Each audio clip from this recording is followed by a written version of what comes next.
He asks 307 questions in 4 books. 307. He is asked 183. And of those 183, he directly answers fewer than 10. Think about that for a moment. The man who claimed to be the truth, the living, breathing, walking answer to every question humanity had ever screamed into the sky, spent most of his 3 years on earth refusing to answer questions, responding to questions with more questions, standing in silence when crowds demanded explanations. People who study the Gospels for the first time expect Jesus to be a teacher who explains things. What they find instead is something far stranger. A teacher who asks things. A healer who, before he heals, kneels down and says, "What do you want me to do for you?" A man walking through a crowd of hundreds pressed skin to skin and stopping, turning, and asking, "Who touched me?" Here is what most people miss. Jesus was not gathering information when he asked his questions. He already knew the answers. Every single time. He knew who touched him in the crowd. He knew what Bartimaeus wanted. He knew whether the paralyzed man wanted to be healed. He knew what his disciples believed about him. He asked anyway. And when people tried to interrogate him back, when the Pharisees demanded to know by what authority he was doing these things, when Pilate leaned forward in his chair and asked, "What is truth?" Jesus either answered with a counter-question or said nothing at all. This is not accidental. This is not evasion. This is a method, an ancient, deliberate, devastating method. And once you see it, you cannot unsee it. Because here is the thing about Jesus' questions. They are not aimed at your mind. They are aimed at your chest. They are the kind of questions that follow you home, that wake you up at 3 in the morning, that sit across from you at breakfast and refuse to leave until you answer them honestly. 307 questions. And the one that matters most, the one he is still asking, is one he directed at a weeping woman in a garden on the first morning of a new world. We will get to that question, but not yet. First, you need to understand why a first-century Jewish rabbi would answer questions with questions, and why his disciples didn't find it strange. The Greek philosopher Socrates is famous for it. The Socratic method: answer every question with a deeper question until the person being questioned has done their own thinking. But Socrates died in 399 BC, 4 centuries before Jesus was born. In the Jewish tradition, Jesus was raised and had its own version of this, older than Socrates and sharper than any Greek dialectic. In Hebrew, it is called cheshbon hanefesh, the accounting of the soul, the practice of standing before yourself in brutal honesty and asking, what is actually going on in here? What do I actually believe? What do I actually want? The rabbis of Jesus' time used questions not to embarrass students, but to force them deeper. A good question, in the Jewish tradition, was not a riddle to be solved. It was a mirror to be looked into. Jesus took this tradition and made it a weapon of mercy. The Greek New Testament uses 2 different words for the act of asking. The first is eriteo, a simple, casual ask. The second is eperoteo, something sharper, an interrogation, a cross-examination, a question that demands you sit still and deal with what it is doing to you. When Jesus asks his deepest questions, the Gospels almost always use eperoteo. He is not making conversation. He is performing surgery. Stay with me, because the first category of Jesus' questions, and the most visceral, are the ones he asked people who were afraid. The Sea of Galilee is not large by any ocean standard. It is 13 miles long, 8 miles wide. A lake, really. But it sits in a geological bowl surrounded by hills, and when the wind drops off those hills in a certain direction, at a certain angle, the water does not just get rough. It becomes a wall. Fishermen who worked that water their whole lives knew it. They feared it. 3 of Jesus' 12 disciples were professional Galilean fishermen. They had watched men drown in that lake. So when a storm rises on the crossing to the other shore, a real storm, a storm that fills the boat with water, a storm that makes men who have spent their lives on the sea reach for each other in the dark, and Jesus is asleep in the stern. The question they ask him is not a theology question. It is a drowning question. "Teacher, do you not care that we are perishing?" And he stands up. He speaks to the water the way you would speak to a dog that has gotten out of hand. "Quiet. Be still." And the wind stops and the surface goes flat, and the silence is, by all accounts, more frightening than the storm. And then he turns to them, and he asks 2 questions. Why are you so afraid? Then, do you still have no faith? He does not explain the miracle. He does not say, "I am the Son of God, and the elements obey me." He asks two questions, and he leaves those questions sitting in the boat with 12 men who are soaking wet and shaking, not from cold, but from something they cannot name yet. Why are you afraid? You have to feel the weight of that question to understand what Jesus is doing. He is not asking because he does not know they were afraid. He watched the storm. He felt the boat rock. He heard them screaming before he even opened his eyes. He is asking because they do not know why they were afraid. Not fully. They thought they were afraid of the water. But the question forces them to look deeper. Were they afraid of the water? Or were they afraid that, even with Jesus in the boat, the water could still win? Were they afraid of drowning? Or afraid of a universe that doesn't actually care whether you live or die? Why are you afraid? It is not a rebuke. It is an invitation. Come and look at this thing inside you. Come and be honest about what it is. Because until you name it, it owns you. The historian Josephus, writing about the religious teachers of Second Temple Judaism, noted that the best rabbis he observed shared a common quality. They refused to give their students easy answers. The teacher who answers quickly, Josephus wrote, produces students who stop thinking. The teacher who waits forces students to become their own teachers. Josephus was not writing about Jesus specifically, but he was describing exactly what Jesus was doing. Now watch what happens next. Because Jesus asks the same question, the fear question, to the same disciples in a completely different setting. And this time, the geography is not water. It is a garden. And the fear is not a storm. It is a night arrest by armed men. Gethsemane. Late. Jesus is praying in the dark while his 3 closest friends keep falling asleep. He has already asked God 3 questions of his own in that garden. My Father, if it is possible, may this cup be taken from me. Not a request dressed as a question, a genuine cry, a genuine human gut-level asking. But when the soldiers arrive, with torches and Judas at the front, before a single hand is laid on him, Jesus steps forward, into the torchlight, and he asks, quietly, calmly, "Whom are you seeking?" They answer, "Jesus of Nazareth." And he says, "I am he." And the text says they all drew back and fell to the ground. An armed detachment, Roman soldiers and temple guards, fell to the ground at 2 words. And then he asks again, same question, twice, "Whom are you seeking?" He is not confused. He is not stalling. He is doing what he always does. He is giving them one more chance to look at what they are actually doing. He is not afraid. He is asking the fear question in a situation where he should be the one who is afraid. Why are you afraid? Who are you seeking? The questions are the same question. Here's what most people miss. Jesus uses questions as a form of mercy in the very moments when mercy is most expensive. In the storm, mercy. In the garden, mercy. Both times, he knew exactly what was happening. Both times, he asked anyway. Because sometimes the most merciful thing you can do for a person is refuse to let them stay unconscious. There is a man lying on a mat beside a pool. He has been lying there for 38 years. The pool is called Bethesda, just north of the temple in Jerusalem, and the people who lie around its 5 colonnaded porches believe. And Josephus confirms this tradition was widely held, that when the water stirs, the first person in is healed. So the mat people stay. They wait. They watch. Some of them have been waiting for years. 38 years is not years. 38 years is a life. Jesus walks through the crowds at Bethesda. He sees the man. He knows how long he has been there. And he kneels down and asks the most disorienting question in the entire Gospel of John. Do you want to be healed? Of all the things you could ask a man who has spent 38 years on a mat, this seems like the least necessary. Of course he wants to be healed. He wouldn't be here if he didn't. But the man's answer is extraordinary. He doesn't say yes. He doesn't say, more than anything. He says, "Sir, I have no one to put me into the pool when the water is stirred up, and while I am going another steps down before me." He answers a yes or no question with a logistics problem. And here is the devastating thing. He has spent 38 years explaining why it hasn't happened yet. The man has a whole system, a whole narrative, about why the healing is perpetually just out of reach. He doesn't answer, "Yes, I want to be healed." He explains the obstacle, as if the obstacle is the answer. Jesus doesn't argue with him. Jesus doesn't point out that he just dodged the question.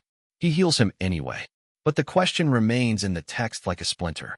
Do you want to be healed? Now look at a different scene. Same question, different register. A blind beggar named Bartimaeus is sitting outside Jericho on the road. He hears the crowd. He hears it as Jesus, and he starts shouting.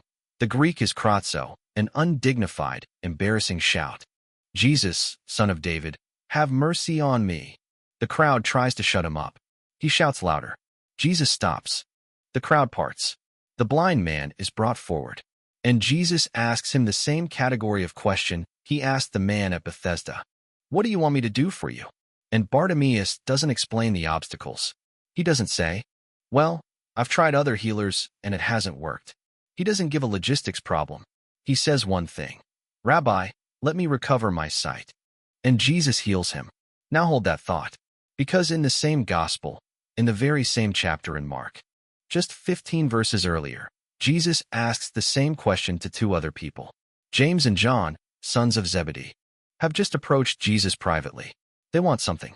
And before they ask it, he asks them, what do you want me to do for you? They answer, grant us to sit, one at your right hand and one at your left, in your glory. The same question. What do you want? Bartimaeus, let me see. James and John, give us the best seats. Both answers are honest. That is what makes Jesus' question so brilliant. What do you want me to do for you? Does not invite a polished, pious answer. It invites the real one. And the real answers reveal two entirely different hearts. The question is not a trap. It is a mirror. Pay attention to this. Because the same question, what do you want, is the question Jesus is asking. Every time anyone comes to him in the Gospels, the words change. The setting changes. The person changes. But the question underneath all his questions is always the same question. What do you actually want? Not what you think you should want. Not what you would say in a church with someone watching. What do you actually want? In the dark, in the honest place, in the 38th year when no one is looking? The Hebrew concept underneath this is teshuvah, return, repentance. But the word does not mean what most people think it means. Teshuvah does not mean feeling guilty. It does not mean apologizing. It means turning, orienting, facing the right direction. And you cannot turn until you know where you are standing. Jesus' questions are a diagnosis before a cure. He is not asking what you want because he needs the information. He is asking because you need to say it out loud. You need to hear yourself. You need to stop explaining the obstacle and answer the question. Do you want to be healed? Caesarea Philippi is not a Jewish town. It sits at the base of Mount Hermon, near the headwaters of the Jordan River. It was built by Philip the Tetrarch and named partly after Caesar. It is a pagan city, full of shrines to the god Pan, full of cave entrances that locals called the gates of Hades. There is a cliff face there with carved niches for idols, a wall of competing gods, all demanding worship. Jesus takes his disciples there deliberately. He doesn't stumble into Caesarea Philippi. He leads them there, to the edge of the Jewish world, to the wall of all the other gods. And standing in front of that wall, with the shrines to Pan behind him, and the Jordan River at his feet, he asks the question that splits the entire gospel narrative in two. Who do people say the Son of Man is? They answer easily. John the Baptist, Elijah, Jeremiah. The crowd's guesses. Safe answers. Public answers. Then he narrows it. But who do you say that I am? 8 words. And everything stops. Peter answers. Peter always answers. You are the Messiah, the Son of the living God. And Jesus responds with something remarkable. He does not say, yes, that is the correct doctrinal position. He says, blessed are you, Simon son of Jonah, for flesh and blood has not revealed this to you, but my Father who is in heaven. Jesus accepts the answer, but he doesn't give the answer. He asks the question, and let Peter find his own way to it. And then he blesses him for arriving there. Here's the part nobody tells you. That question, who do you say I am, is asked in the exact center of Matthew's gospel. Structurally, mathematically, it is the hinge point. Everything before it leads to it. Everything after it flows from it. Matthew did not arrange his gospel accidentally. The whole narrative of Jesus' life and ministry hangs on that single question in front of the wall of all the gods. And Jesus never re-answers it. Not directly. Not once. When the high priest demands at his trial, are you the Messiah, the Son of the Blessed One? Jesus says, you have said so, and then quotes Daniel and says nothing more. When Pilate asks, are you the King of the Jews? Jesus says, You have said so. When Pilate presses, do you not know that I have the authority to release you or to crucify you? Jesus says nothing. When Herod peppers him with questions, the text says Jesus gave him no answer. Not one word. 3 different interrogators. 3 different kinds of power. And to all 3, Jesus uses either a counter-question, a deflected echo of their own words, or silence. Why? Because Jesus knew something about the identity question that every philosopher and every honest person eventually discovers. It cannot be handed to you. You cannot receive the truth about who Jesus is as a piece of information. The way you receive a diagnosis or a weather report. You have to arrive at it. You have to walk toward it. You have to be brought, by your own hunger, your own fear, your own late-night desperation, to the place where you say it yourself. If Jesus had said to Pilate, "Yes, I am the King of the Jews, and I am the Son of God, and here is the evidence," Pilate could have evaluated the evidence and rendered a verdict. A legal proceeding, an information exchange. But that is not what the identity question is. The identity question is the question you either see or you don't. And no amount of additional information changes the moment of seeing. The Church Father Augustine, writing in North Africa 3 centuries after the crucifixion, described his own long journey toward that question. Our heart is restless, he wrote, until it rests in thee. 30 years of philosophy, Manichaeism, ambition, and grief. And the moment of arrival was not an argument he won. It was a question he finally answered. But who do you say that I am? 17 centuries after Augustine, the question is still being asked, still in front of the same wall, still waiting for a personal answer. There is one question in all 4 Gospels that Jesus asks and then immediately refuses to answer. He asks it himself. From a cross. In the dark. My God, why have you forsaken me? Matthew 27 verse 46. The 9th hour. He has been on the cross for 6 hours. He shouts it in Aramaic, Eloi, Eloi, lema sabachthani, loud enough that the crowd hears it and misunderstands, thinking he is calling for Elijah. In 3 years of ministry, Jesus never asks a question he doesn't already know the answer to. Every question is surgical. Every question already has the truth hiding inside it. He asks a question about fear because he already knows what the fear is. He asks, do you want to be healed? Already knowing whether the man wants to be healed. He asks, who do you say I am? Already knowing the answer that must come from Peter's own lips. But this question, this one, shouted from the cross, is different. This is not a teaching question. This is not a rhetorical device. This is not Socratic method. This is not eperoteo, the surgical cross-examination. This is something the Greek language doesn't quite have a word for. A cry from a man who is experiencing, in full, everything that the word forsaken means. Not abandoned by his disciples. Not abandoned by the crowds. Abandoned by God. And God does not answer. The sky has already gone dark. 3 hours of midday darkness that the Roman historian Thallus, writing shortly after the crucifixion, recorded as a historical event puzzling enough to require explanation. The temple veil is about to tear from top to bottom. The earth is about to shake. And in between those 2 events, the darkness and the earthquake, there is silence. The Father does not answer. This is the one time in the entire Bible that the Son asks the Father a direct question and receives no spoken reply. And here is what you have to sit with. The man who spent 3 years asking questions he already knew the answers to. The man who asked, why are you afraid?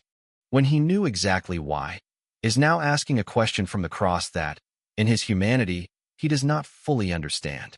And the Father uses on the Son the same method the Son used on everyone else. He answers the question by not answering it. Because the answer to, why have you forsaken me, is not a word. It is an event, 3 days away. It is not an explanation that arrives before the cross. It is a resurrection that arrives after. Hold that thought. Because the most devastating question Jesus asks, the one that closes the loop opened all the way back in Gethsemane, the one that will follow you out of this video if you let it, is not asked from the cross.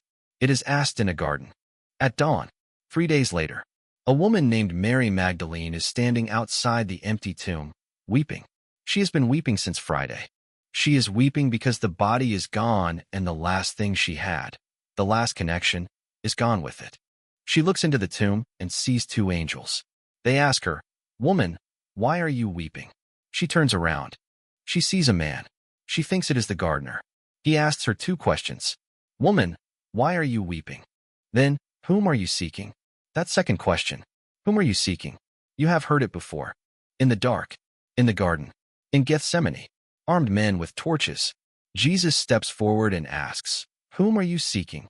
And now he asks it again. Same question. Same garden setting. Different morning. He is not a gardener. He is not a ghost. He is not a resuscitated corpse. And she does not recognize him until he says one word. Her name. Mary. And she turns and says, Rabboni. Teacher. He does not explain the resurrection. He does not say, I told you I would rise. I told you on 3 separate occasions that this would happen. You should have known. He says her name. He asks her the question. And he lets her arrive. Whom are you seeking? This is the question he was always asking. From the first, why are you afraid? In the storm-wrecked boat. To do you want to be healed? At Bethesda, to who do you say I am? In front of the wall of all the gods. Every question Jesus asked was a version of this one. What are you really looking for? What are you really afraid of losing? What do you actually want? And in the garden, on the first morning that changes everything, he asks it in its purest form. Not, do you believe in the resurrection? Not, do you understand what just happened? Not, are you ready to tell others? Just, whom are you seeking? 307 questions. And it ends in a garden with a woman's name spoken so softly that it sounds like morning itself. Here is what the Gospels are telling you, if you read them this way. Jesus is not primarily a teacher who gives you information. He is not primarily a healer who fixes your problems. He is not primarily a theologian who explains the nature of God. He is a questioner who refuses to let you stay asleep inside your own life. Every person he met, the 12 disciples, the paralyzed man at Bethesda, the blind beggar outside Jericho, the hemorrhaging woman in the crowd, the grieving sister at Lazarus's tomb, the terrified fisherman in the storm, the weeping woman in the garden. Every one of them was approached with a question, not a statement, not a solution. A question that required them to be honest about what was actually going on inside. And when powerful people tried to put him on trial with their own questions, when the Pharisees and the high priest and Pilate and Herod all tried to use questions as weapons, he went quiet, or he answered with a question that made their question look like what it was, an attempt to avoid looking honestly at themselves. You cannot cross-examine the truth and come away with a verdict. The truth just looks at you and asks what you are really looking for. Now, 3 things before you go. The first is this. The question he asked the disciples in the boat, why are you afraid? Is the question he is still asking anyone whose life has been rocked by something they didn't plan for. The storm doesn't prove he is absent. The fact that he is in the boat is the whole point. He is in the boat asking you what you actually believe about what that means. The second is this. The question he asked the man at Bethesda, do you want to be healed? Is harder than it sounds. Some people have been explaining the obstacle for so long that the obstacle has become their identity. The 38th year is not just a number. It is a way of seeing yourself. Jesus does not ask the question to embarrass anyone. He asks it because the moment you say yes out loud, not to the logistics, not to the conditions, not to the explanation for why it hasn't happened yet, but just yes, something changes in you before anything changes around you. The third, and this is the one that matters most, is the question from the garden. Whom are you seeking? Because here is the thing about that question. It is not past tense. It is not a historical question about a woman standing outside an empty tomb 2,000 years ago. Jesus asked it then. He is asking it now. In whatever garden you are standing in whatever grief you showed up with, in whatever moment of your life you are holding right now, in whatever state of weeping or confusion or not quite believing. Whom are you seeking? He already knows the answer. He always does. That is not why he asks. He asks because he wants to hear you say it. 307 questions. And every single one of them is the same question, dressed in different clothes, standing in a different location, spoken to a different person in a different kind of pain. What do you actually want? What are you actually afraid of? Who do you actually believe I am? The man who never answered Pilate. The man who met every accusation with silence or a counter-question. The man who asked, why are you afraid? In the worst storm his disciples had ever seen. That man is still asking, still waiting, still answering every question with a question. Because some truths cannot be handed to you. Some truths have to be discovered. And the discovery only begins when you are willing to stop defending the obstacles and answer the question he has been asking since the first morning light broke over Galilee. Whom are you seeking? If this video has done anything, I hope it has made that question feel less like a Bible trivia fact and more like what it actually is, the most personal question anyone has ever asked you, spoken by the only person who already knows the answer and is asking anyway. If you have never looked at the Gospels this way, as the record of a man who changed the world not primarily by what he said, but by what he asked, start at the Gospel of John. Chapter 1. A voice crying in the wilderness. 2 disciples following Jesus. Jesus turns around and looks at them and says, "What are you seeking?" First words. First question. Still the question. Subscribe if you want to keep going deeper. There is so much more in this book than most people ever get to see.